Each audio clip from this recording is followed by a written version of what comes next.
Thanks, everybody. Hopefully everyone's full of energy this afternoon for a strong day one of Relativity Fest.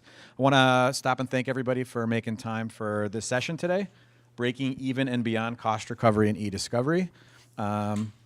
We will get into agenda and introductions in just a second, but wanted to make sure we just called this out.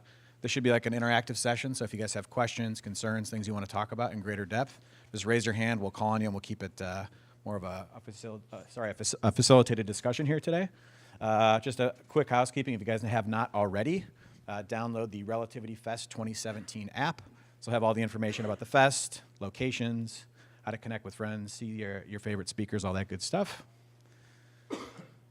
In terms of who you're looking at up here, my name's Brett Libbigs. I will be doing my best to moderate this today. I do not have any of the answers. I am certainly not the star of the show. Those folks are to my right. We've got Kevin Clark from Thompson & Knight. We have Julia Voss from Greensfelder, Hemker & Gale, and Rich Pacella from Cozen O'Connor. All three of these people are the subject matter experts of the session today, so it'll just be me asking a series of questions to these folks and then kind of talking a little bit about how they approached cost recovery and profit centers at their firm, what challenges they ran into, what process did they run to execute on that plan, how it's going today, and then some takeaways, best practices for you all. With that, I'm just going to jump right in. So, real high level, why are we here? Hopefully everyone here in the room is here because you've already sort of charted down this path and you wanted to learn more about how other firms are doing it, or you're looking to implement something like a cost recovery or profit center at your firm.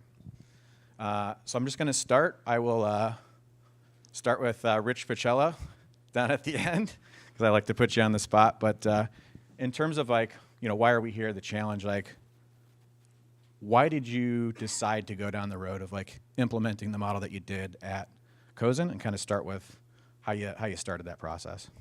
Okay. I think, if I had one reason why we started it was basically to get the money to invest in better technology. When I started at the firm, our technology was antiquated. Most of what we were doing at the time, we had a lot of in-house technology, but nobody wanted to use it.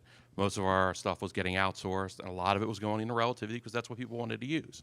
So my challenge was, how do I get the firm to invest in Relativity? How do I get the firm to allow us to invest in better technologies, staffing, resources, people, processes, with a department that at the time was operating in the red, a department that some factions in the firm really didn't see any value in, thought it was administrative waste.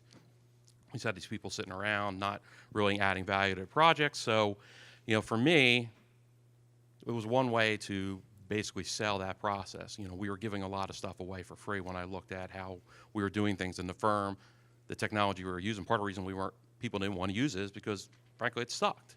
It didn't have, technology assist review, didn't have email threading, didn't have all the functionalities that Relativity had. And because of our existing workflow with all the processes and platforms that we were using to try and get data from processing into review, it took a long time and it frustrated people. And frankly, as a business, as my business, we were losing business to service providers. And I'm not, saying we're trying to take business away from service providers or anything like that. But the reality is, they're our partners in a lot of things. They do a lot of big projects, but a lot of our projects are small, internal, need to be turned around quickly, and our processes really didn't support it. So for me, it was, changing the cost recovery model, trying to recover a lot of things that we were giving away for free was how I could get the firm to allow me to invest in technology and basically eat what I kill, in terms of what we're billing and recovering. So I'm hearing Relativity is expensive. You had to figure out a way to pay for it. All technology is expensive. I'm not saying it's just Relativity, but I mean all the tools that we do. Sure. I mean, whether it's forensic tools or Relativity or other processing engines, we're going to make those investments in technology. The best technology, it's something we want to put out there when a client, when we get an RFP, we want to be able to compete with other firms. If they've got better suites and tools and have got better offerings for how they're going to save our clients money, then we want to be in that conversation, and we need to be able to make those investments in technology and infrastructure. Sure. Julia? We started with summation, and then when we had one case that needed 6 summation databases just to manage anything, we realized there had to be a better way. And that's when Relativity came in-house for us. And we started in-house, but then the infrastructure got to be very big. And so our IT director said, I have a real job. I can't be maintaining this all the time.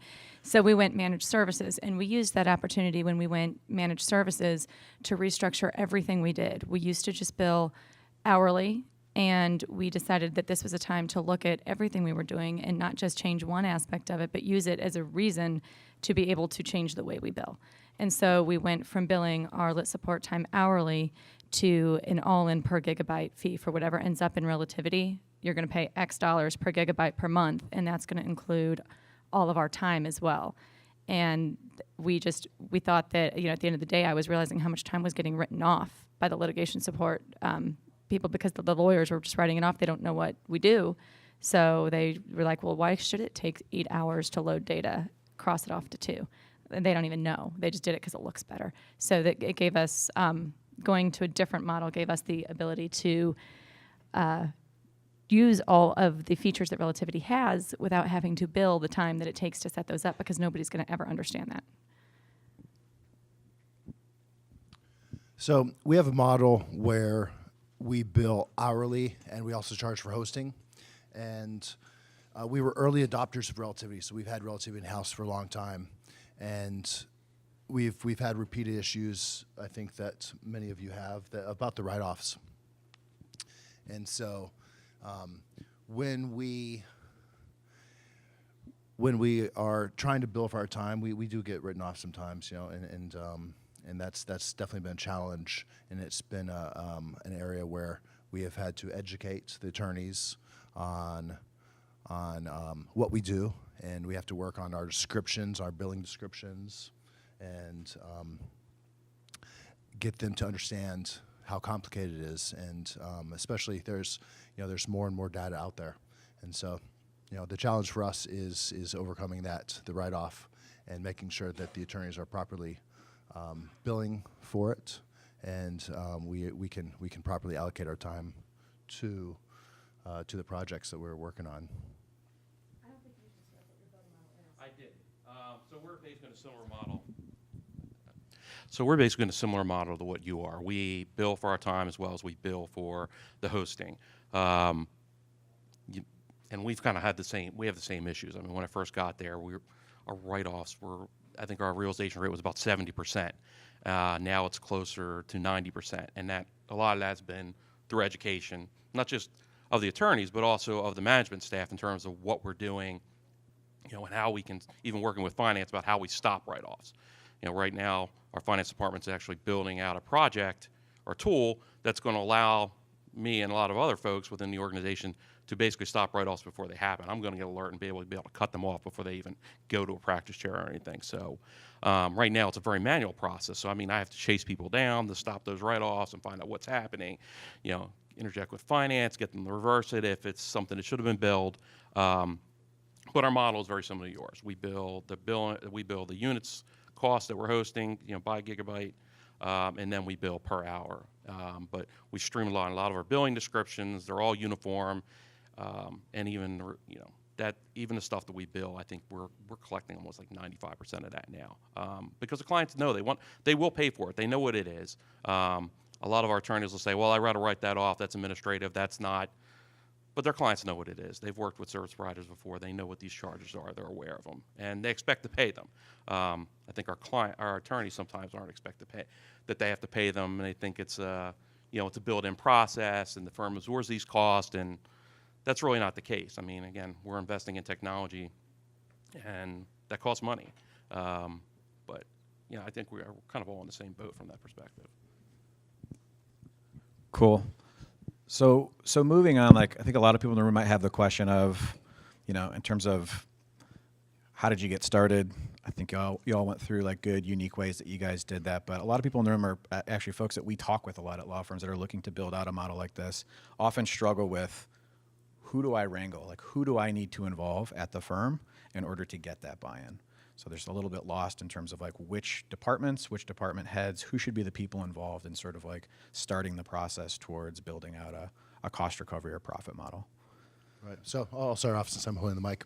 So each law firm is going to be structured differently, but I think generally you're going to want to have IT's buy-in because it's going to be a partnership with IT because they're going to be supporting it. They're going to be providing the infrastructure. And whether it's a CIO, CEO, managing partner, you're going to need to get a champion to help move it forward. And, we have, Thompson and I, we have a technology committee that I work closely with as we are looking at new products and, as we're structuring our infrastructure. And we have a CEO and a CIO. And so they are definitely people I want to have weigh in on our decisions. But it's definitely you need a champion, or a few champions, and some of the leadership needs to get behind you, because you won't be able to do it alone by yourself. You won't be able to get the attorneys, the partnership, to actually agree to use your system, to use your platform, and so you definitely need to have buy-in.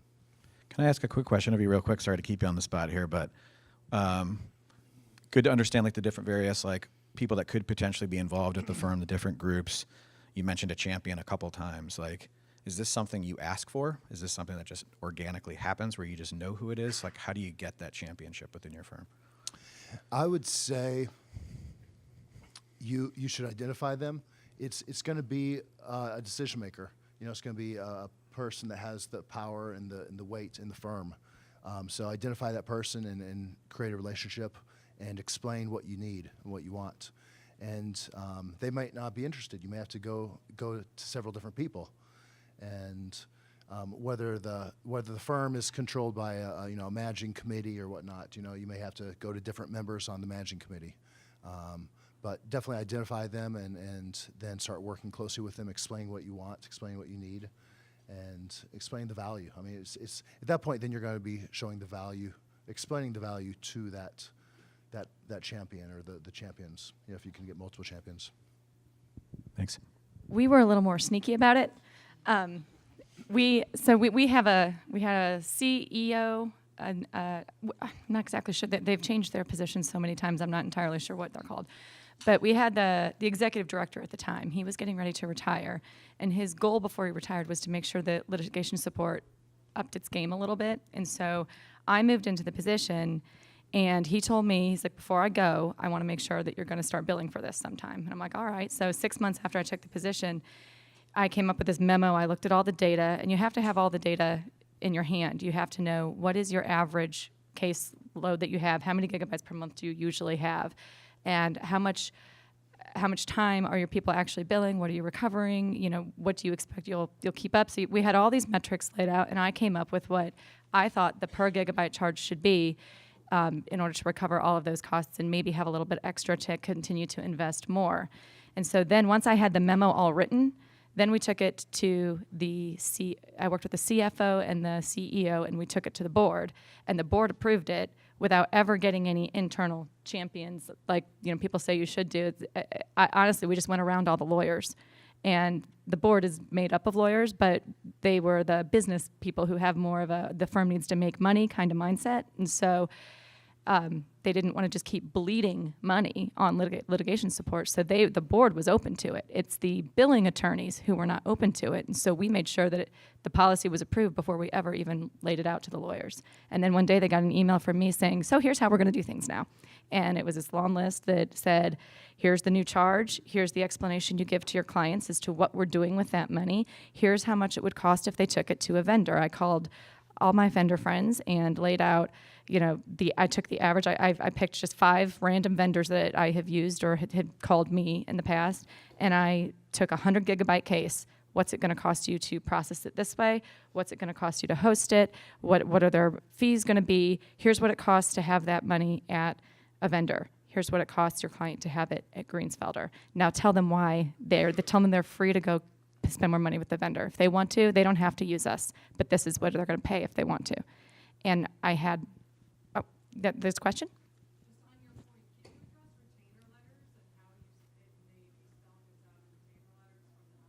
Yeah, there was a period of time where it was the transition time, and that was kind of ugly. But for any cases that were already in Relativity, we didn't charge. We didn't feel that was appropriate. The retainer didn't say anything about it. So it was all these new cases that came on, or we did have one case that had been archived and came back in that time, and we told them, well, this is what we're doing now, and we ended up giving them like a reduced charge. So what we did was we took all the old cases that were still there, we asked them if they needed it, and we said, if you still need Relativity after a certain amount of time, I'm not sure that there was an exact date, but after a certain amount of time, we said, okay, now we're going to start charging you, but it'll be a reduced rate. Here's what we're currently charging. Now you'll get this reduced rate if you want to continue to host it.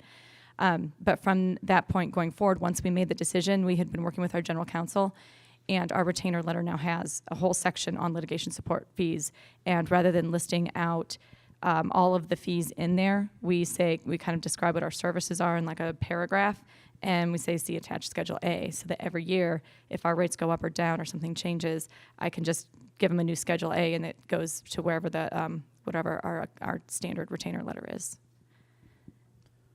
Julia, quick follow-up on that. So a lot of like things we hear from firms that are looking into this is fear of pushback from partners, attorneys, and most importantly, like the customers themselves. Did you experience any of that, and how did you overcome it? I got kicked out of somebody's office. That was fun. He actually said, this conversation is over. Good day.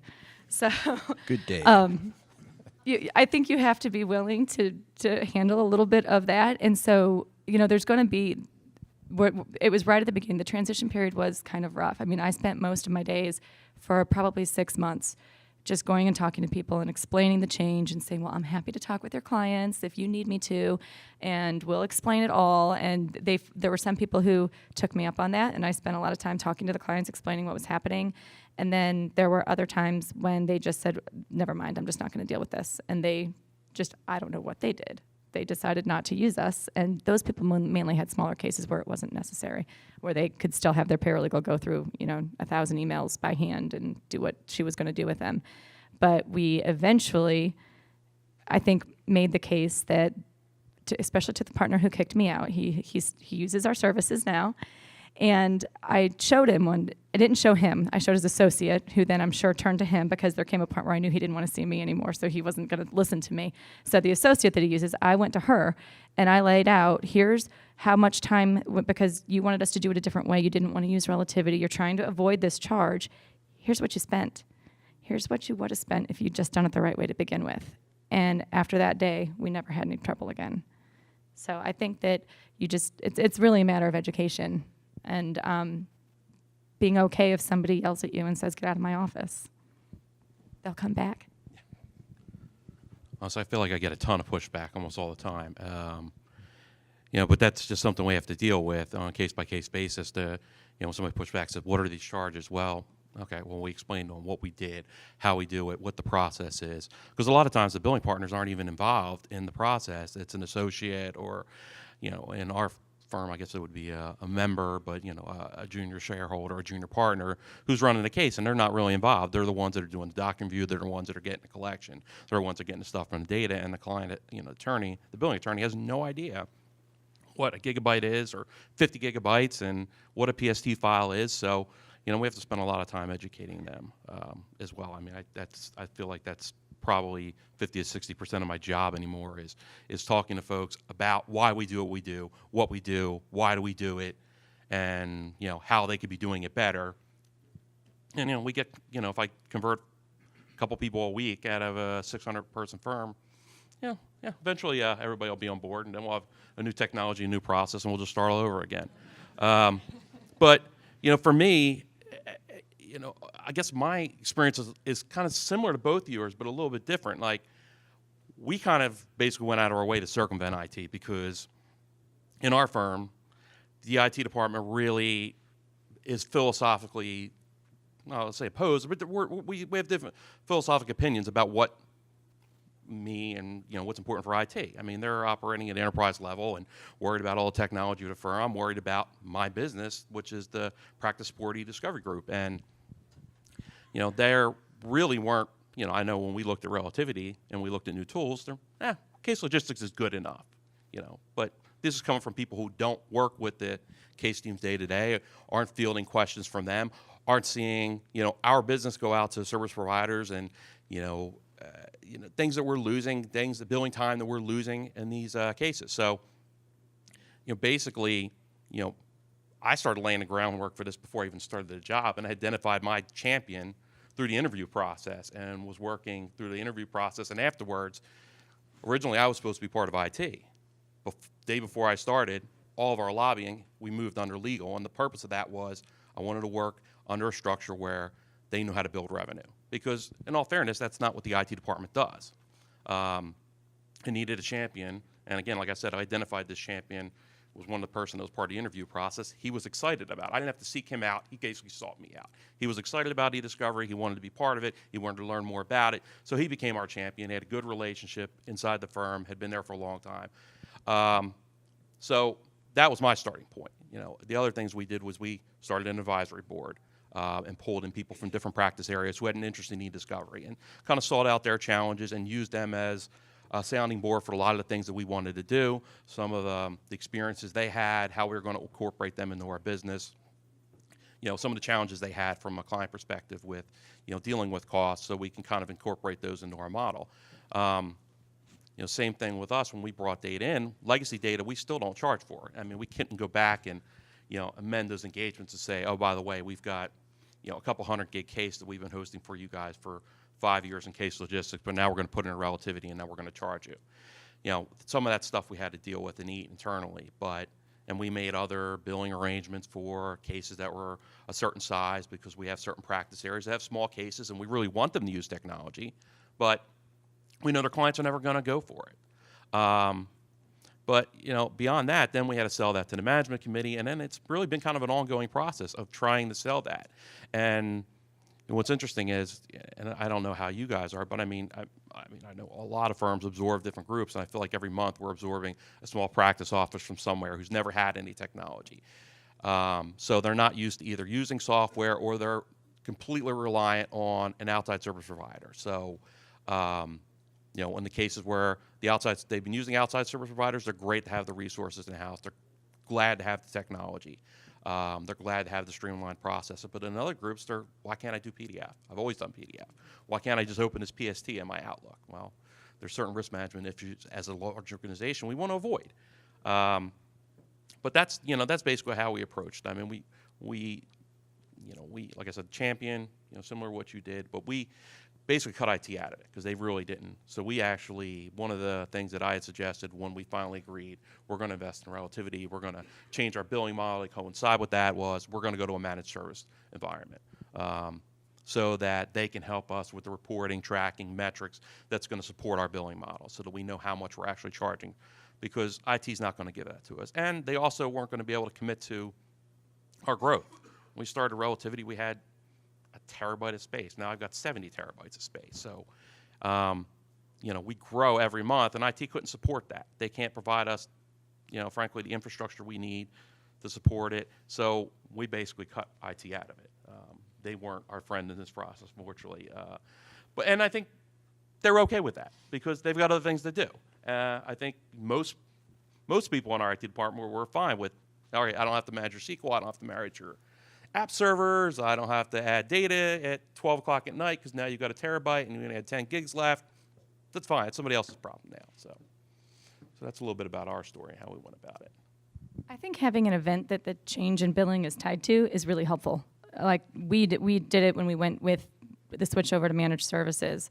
So if you were going to change platforms, here, Adam, I'll plug Relativity 1. If you're going to go to Relativity 1, this is a time to say, we're changing things are changing, this is the time to change it. So I think that if you have something external that you can point to to blame, I guess, for having to bill for this now, it's going to be a little easier for them to hear it.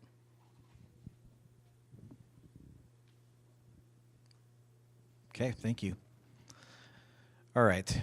You all have sort of feathered some of this in already, but I think it'd be good for the group to hear a bit more granularly about like the process that you followed from gaining championship, doing it sneaky, or if they came to you, whichever was the case. But sort of what was the plan? If you could build an outline for like the right way to do this, maybe some things you stumbled upon, some challenges that you hit along the way.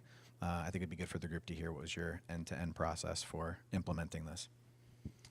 So first you start with the champion, and then once you get approved, what What I did was I identified the heavy users, who had the most litigation, who was in need of our technology the most, and started working one-on-one with them.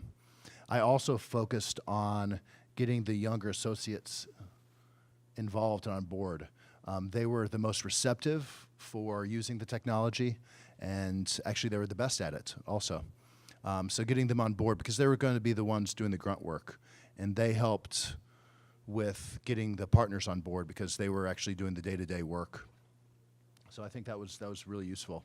And something I've also done is every new hire, I'll meet with them and walk through what LitSport does and walk through Relativity and some of our other tools that we use. And that's been very helpful in getting basically everybody's adoption of using our LitSport departments. An area that has been a difficulty has been different offices. Sometimes the different offices, they'll have, I know this, nobody here's ever experienced that. It's probably just my problem. But different offices sometimes go rogue, and so that's been a different challenge. But trying to work with associates again and getting them on board right when they join, whether they're new hires or laterals, that's been very helpful to try to rein those rogue offices in.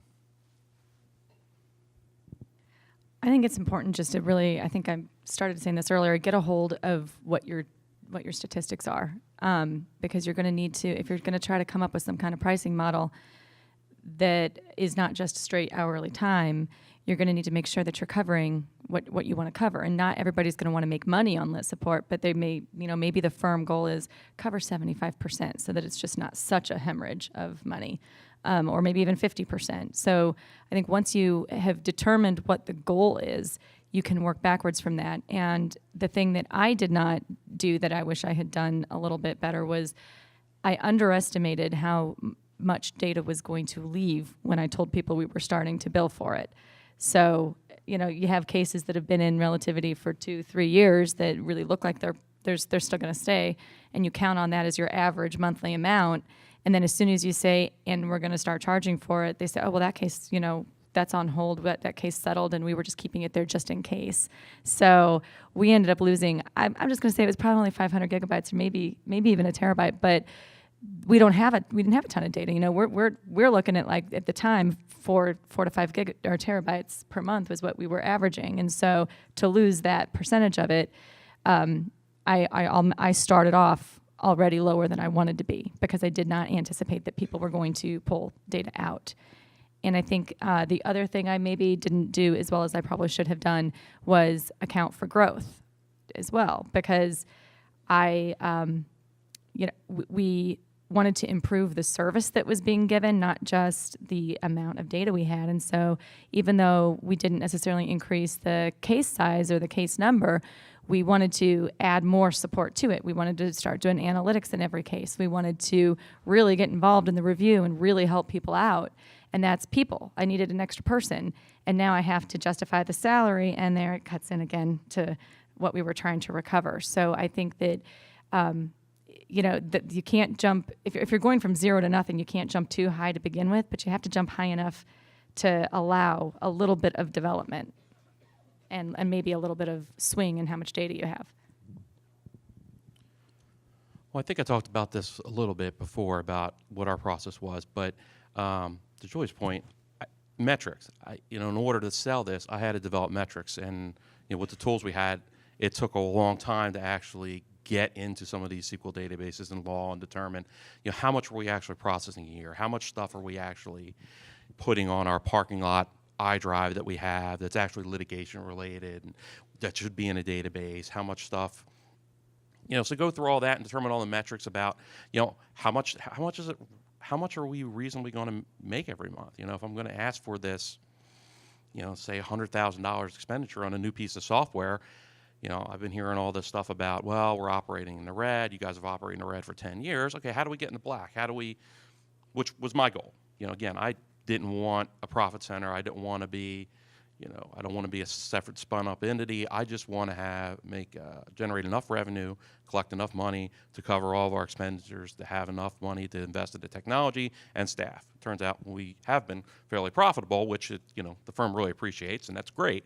But that wasn't really the goal. It just kind of worked out that way. And growth, I could have never expected growth, but luckily with the managed service agreement, we were able to just grow as needed, and we just kind of just bolt that on. But really, the metrics drove what we thought the business was going to be, what was going outside of the firm, trying to determine how to work with finance and figure out who all our vendors are. Where's our outside spend going? What outside service providers are we sending money to every month, and what are they doing for us? And then talk to those people and find out, okay, why are you using this particular vendor? What is it they can offer that we can't? How do we build our business model around that? They're faster. Okay, so we have to work on streamlining our processes and improve our workflow to get you the data quicker, to get you up on a case faster.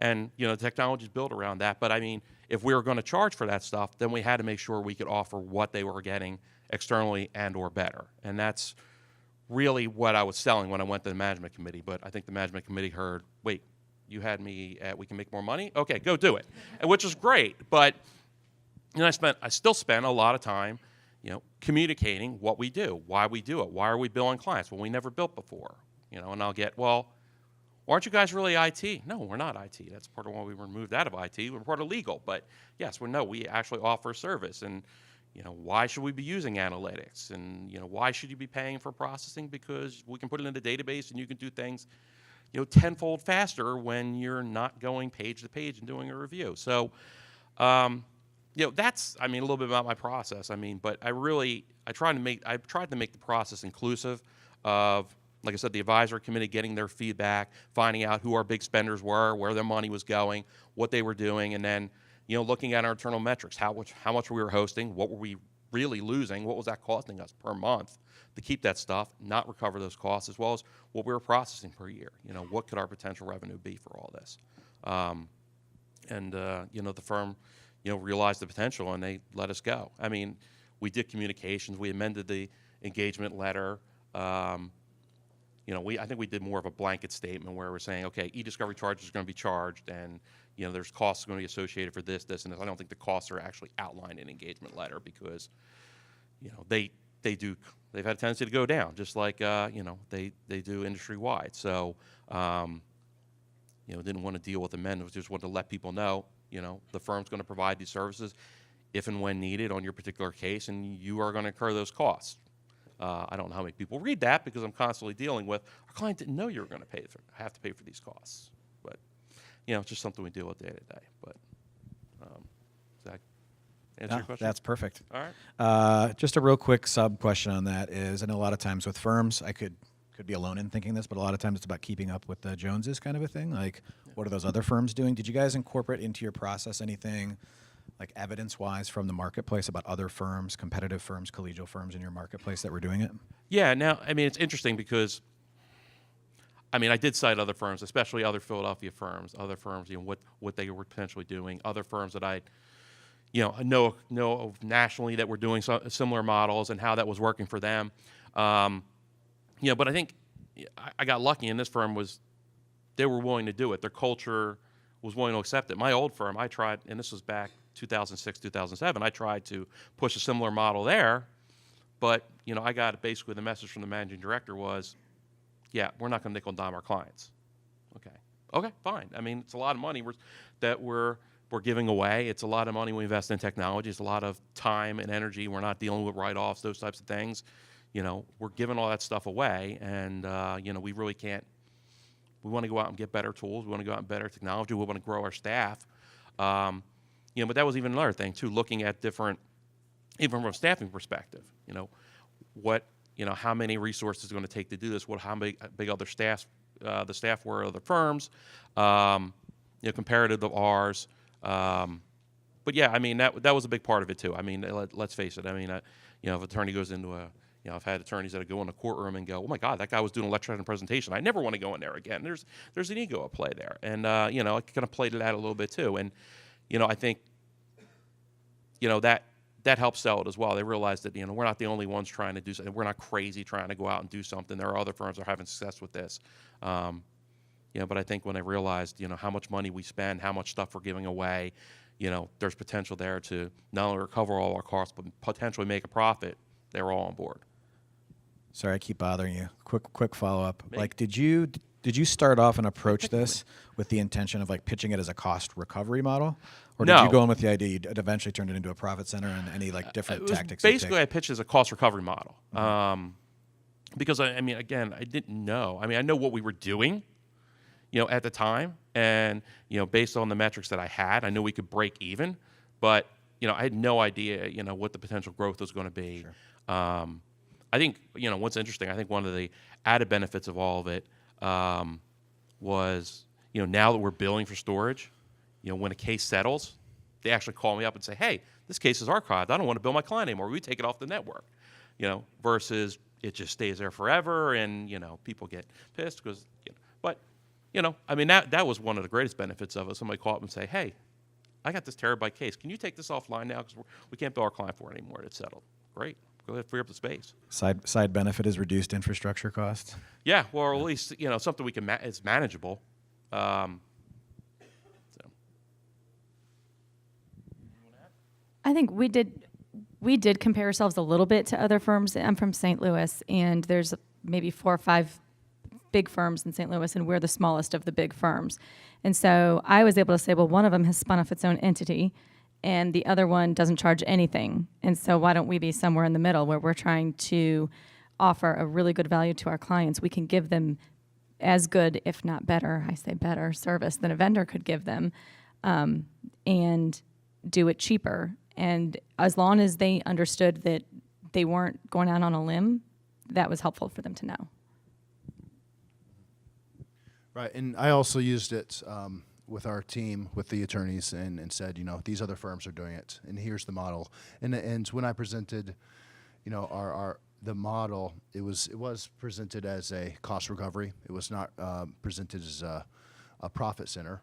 But similar to what Rich is saying, I think we are in the black, and that's that's a positive.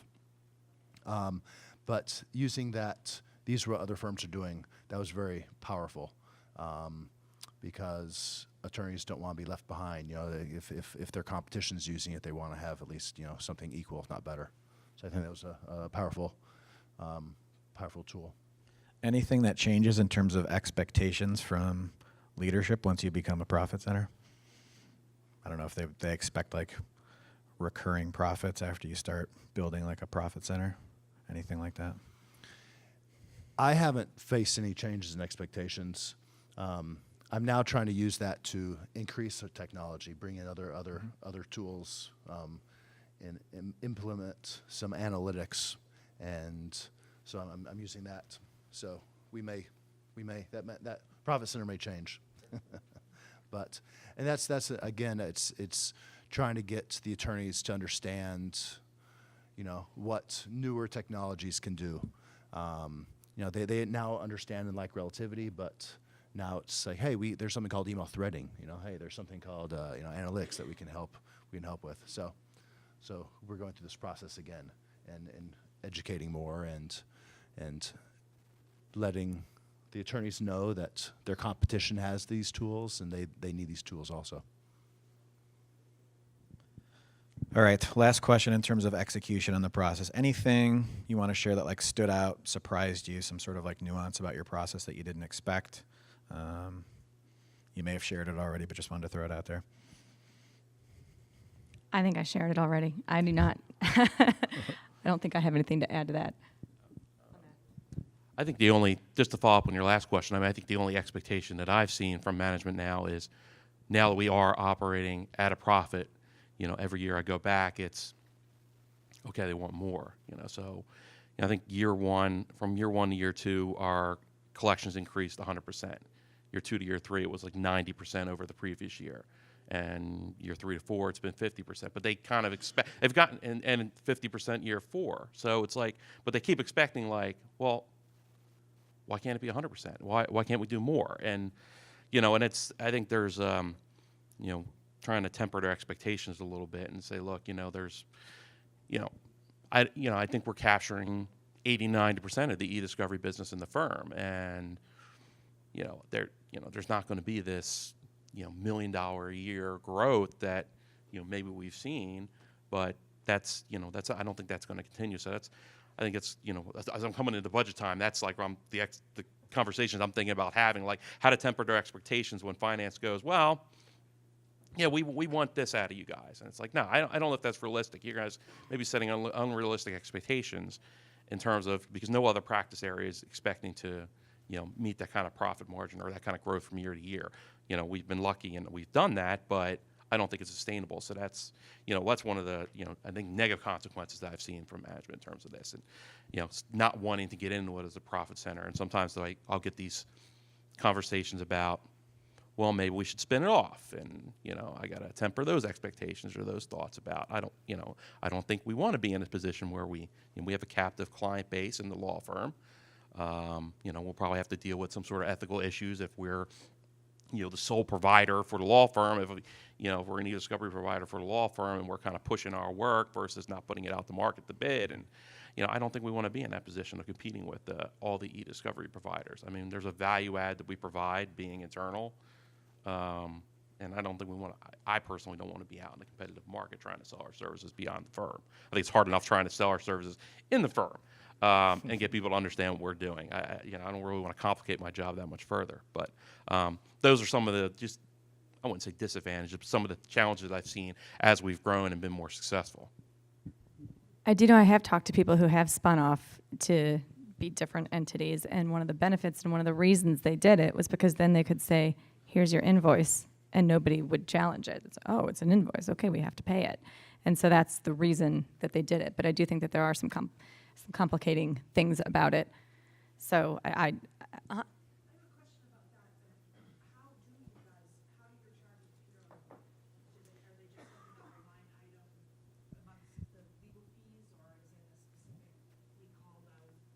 we have it in the expenses section, and we put it there. There was a lot of debate about that as to whether this was a fee, because it's a service or it's an expense when we're not really providing an invoice. And so we got around it just by putting it in the engagement letter, because you can deal with whatever you want to do as long as it's in the engagement letter. And so we always make sure that the client understands that the litigation support services are going to show up as a line item expense on their expenses in the expenses section. And it just says August 2017 litigation something services for management and something of something. And there's a dollar amount, and that is it. And then if they do need external usernames, that'll show up on there as well as a separate line item.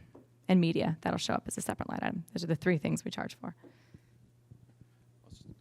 I'll say, we do say, well, we put it on the cost or expense section of the bills, but we actually do generate invoices. We actually generate quotes. We have a separate invoice and billing system, because we've had too many times where where we'll actually give a verbal quote to somebody, they won't.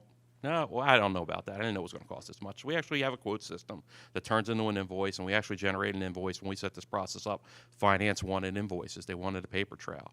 And because we actually, inside the organization, we look like a separate entity, but we're really not, that helps justify the cost too. So it shows up on their bill just like a regular bill from DTI or anybody else would. And that's helped out a lot too, that there actually is a paper invoice to back up that detail, so they have something to send the client when they ask what those charges are. Okay. We've had to create invoices for a couple of insurance clients. Right. We also we have as a line item on the invoice, but that brings up a good point, which is about billing descriptions. And I've had a lot of issues with the attorneys not liking descriptions. It sounds like IT. It's too technical. So I've spent a lot of time in working with the descriptions and working with showing the value in the description. And some attorneys, it's usually customized for that attorney, but that's something, creating good descriptions, making it uniform as possible, but still showing the value in the descriptions and distinguishing lit supports work from ITs. The attorneys understand what paralegals do, and they don't have any problem with billing for paralegals. But you know, sometimes they don't like billing for lit supports. You know. You know, there's another thing that's helped us too is we're starting to tie our billing and our invoice, the stuff that we do, billing descriptions as well as the per unit stuff that we end up putting on the cost section, to the UTBMS codes, because a lot of our clients are insurance companies. They're familiar with those. They're starting to use them now. So we can marry them up right to the code. So there's the code and the description that goes along with our billing description and what goes on their invoice that they can actually, because we're getting that a lot of times with insurance companies where they say, this administrator got to kick it back because the billing descriptions were so bad. And so we clean those up. You know, but this is just that was another layer that we're tacking on now to make sure or try to ensure that it gets billed, because so many of those insurance companies and our larger clients use like a clearinghouse to actually do electronic invoicing. There's kind of a twist too on how, and this is going to remain to be seen how this actually gets all worked out. If you're the prevailing party, you might be allowed to recover some costs there's a statute, I can't quote it, 1950, I think, something or other. And the case law says that would include its costs of copying is where they try to get the e-discovery costs recovered. And the case law, it's coming out of the Third Circuit mostly, race car tires, something like that. They said, well, that would be tiffing. Nothing else would be. You know, your vendor charges are not recoverable costs, but tiffing it would be, because that's just like making a copy. And so when we're billing all in like we are, one of my attorneys came to me and was like, so Julia, I need an affidavit on what our costs were that we can recover. And I had to write this affidavit that said we don't bill the way normal people bill. And a standard charge for tiffing would be somewhere between 2 to 4 cents per page. We tiffed this many pages. That's a reasonable cost. And we submitted that as the affidavit for prevailing party recovering costs. And I don't know, the other side didn't challenge it, but they haven't actually been rewarded yet. So I don't know how that is going to affect how we bill. If there's some sort of decision on that, or something becomes very obvious that we need to change on that, we might have to look at it.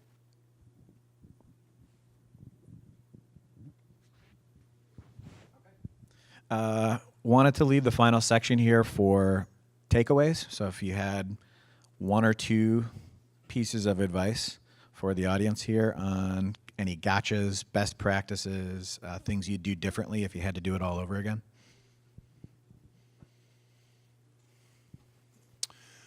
Well, good question. So one thing I'm doing is looking at alternative billing models. And so so we have options, maybe just have options. And so that could hopefully get around some of the write-offs, you know, having an alternative all-in price for, you know, per process data is similar to what you have, I think. But some, you know, I think, you know, some takeaways, you know, work with the attorneys, get a champion and work with the attorneys and figure out what they need, and then show your value. You know,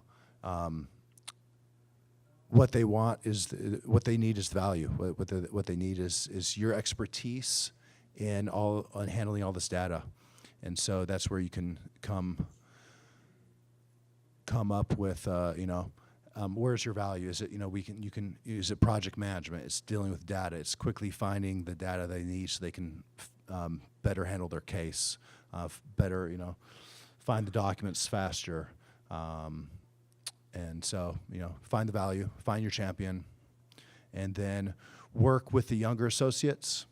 I think that's a good way in to spread your infrastructure, your lit support infrastructure, and have it be accepted by the entire law firm. I'd say just know what your numbers are and what you think you're going to need, and then don't be afraid to get yelled at, and be flexible. And I think if you can show, if anything, it sounds to me anyway, like our 3 departments have all grown substantially since we started billing. And that seems counterintuitive. But we started off with, maybe having 3 to 4 terabytes, and we're up to, I think, 15 in our environment. It's all not active, but some of our processing size is in that. But, we've, in the past 3 years, tripled the amount of data we're handling, and we're now e-discovery counsel specifically for one client, and that would not have happened if we hadn't had the money to invest in the technology, which then keeps associates busy reviewing documents. And so it's the kind of, you got to spend money to make money, but not just, if you can convince them to look past just the lit support recovery that you're going to get, but look at the time that you have attorneys doing really quality work with reviewing, you're going to get fees from this. And then they might listen.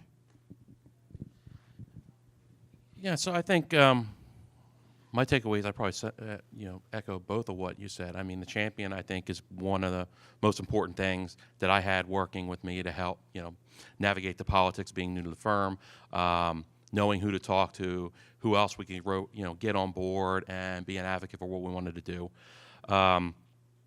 Being flexible. I mean, we have a model, but it doesn't work for everybody, so we have to be accommodating. We have done alternative fee arrangements, done all-in pricing. It's not what we normally do, but in the instance where it works best for our client and we need to, get done what they need to do. I mean, we're here. My department is there to help the attorneys win cases. But I also want to be a marketing tool, too. So, the money that we make, we reinvest in the department. We reinvest in staff. We grow the department. We grow capabilities and expertise.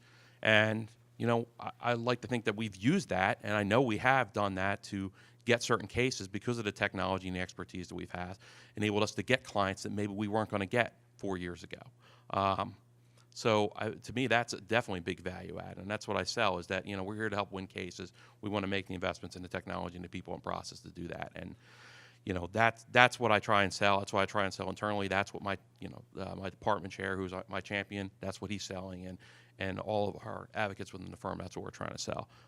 But yeah, know your metrics too. I mean, know what you're doing, and what it's going to cost, and what the potential revenue is, or your break-even point is. Thanks. All right, we've got 5 minutes left. You've got our panel here of subject matter experts on the cost recovery and billing model topic. Anyone have any questions, a specific challenge you might be facing right now on the topic that you want to throw to the panel? Yeah, go ahead. So you guys talked about your different pricing models and how you approach it. I'm curious about more like, I don't know, maybe a la carte or things outside the normal thing, like not just processing. You guys have collection and processing, charge for it. We bill hourly for that, and that's part of our engagement too. In the letter, it says standard support services are included in this price. That includes running analytics, running raw, running this, running that. Like, we include all of anything that might be review in there.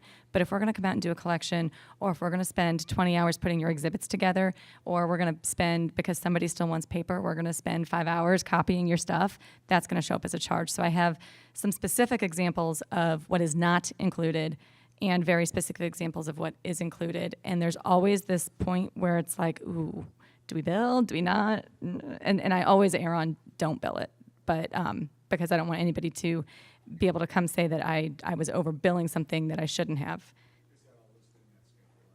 It's it's not in the Schedule A. That's actually in the paragraph in the engagement letter. All of that is. There's lots of parentheses, including but not limited to. Oh, question over here, sorry. Yeah, I'm assuming there's times here and there, at least, that you might still utilize an outside vendor for a particular case. Now, how are you dealing with the internal discussions of, well, I'm so used to paying this much internally, but now this vendor's going to charge differently or at a different rate? Is that an issue, or is that a total non-issue? It hasn't been an issue for me, but and we do outsource. We outsource for collections. We outsource for larger cases, and it hasn't really been an issue. Just we explain it's it's an outside service provider, and the charges will be different. And there's typically reasons why we're using outside service provider, so there's not really a conflict. We don't really use outside. I think they're scared of me. They don't. 'Cause they don't use outside service providers usually. The one exception is when we're going to share a database with opposing counsel. There's one case that's going to share a database, and they won't. They don't want to. I don't want to do that. I don't want to be in charge of the permissions where we accidentally let everybody see everything. So that's the one case where I'd say, go split the chunk of the costs, but we're not involved. No, to Kevin's point, I don't think we've really had any issues where, I mean, if we're reaching out to an outside service provider, I'd say 90% of our stuff is done internally. If we have to reach outside, it's a case that we can't handle. It's a vast amount of data with a quick turnaround time, and we've probably already we've generally set those expectations. Look, you've got 10 terabytes of data, you've got 60 days to do a review, whatever it is. There's probably going to be a premium you're going to pay on this. You want to do weekend work, whatever. You're going to pay a premium. But I mean, a lot of times too, if we're dealing with bigger volumes, we're able to negotiate those rates down to something very close to what we're already charging.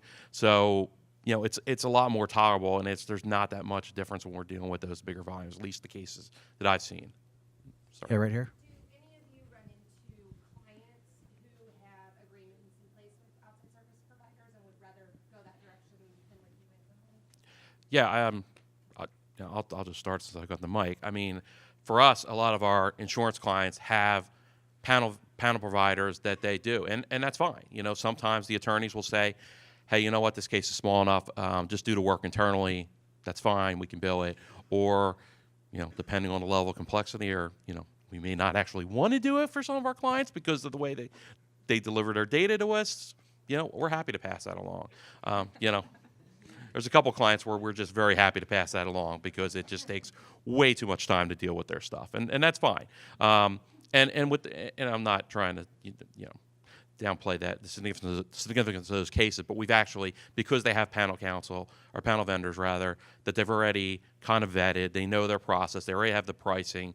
Our insurance clients are a perfectly good example of that, because sometimes we're dealing with these cases and we're dealing with claims adjusters who have no idea what e-discovery is or what it's going to cost. Well, the corporation's already set that up. They're billing directly. We've already put a process in place with most of these vendors to do the work, so we just hand it off to them, and that's not really a problem. Time We for don't one really more. get involved for those. That's why I answered your question that we don't have any, but we do have some clients who have their own, and we just don't mess with it. We said, you want them to be your provider, let them be your provider. And then we sometimes have the paralegals coming to us and saying, please help me. And we'll go in and we'll just, we'll say, okay, here's how you do it. And then we'll do it real fast and leave, because we don't want, it's like, no, you have your provider, the client wants you to use them. Right, and we have some clients that have their own preferred vendors.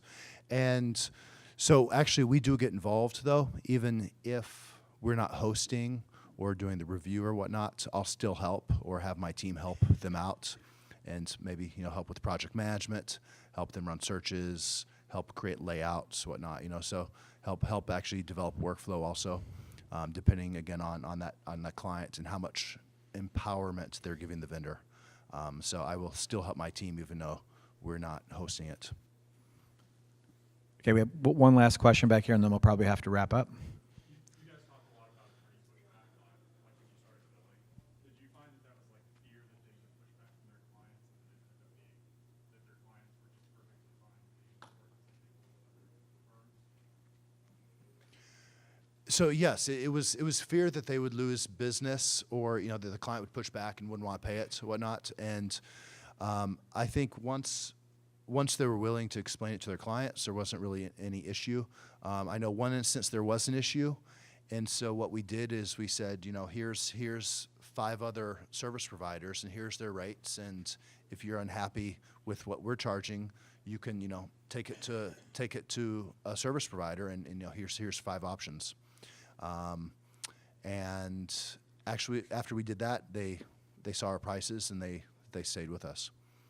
But it again, it's part of the education, and getting over that fear. And I've then also, I think Julia had said she had talked to some of the clients. I've joined with the partners on calls, and we've explained our services and walked through, and that was helpful also. Yeah, we had one client who they used to be, the lawyer we were dealing with used to be in-house at Greensfelder, or with Greensfelder, and then she went in-house. And so when they were calling, she's like, this is different than when I was here, because she'd, been 7 years and things had changed, and she didn't want to pay for it. And so we said, okay, then we can't give you the service. And so they ended up finding a way around it somehow, and I don't even know what they ended up doing. But then I think, that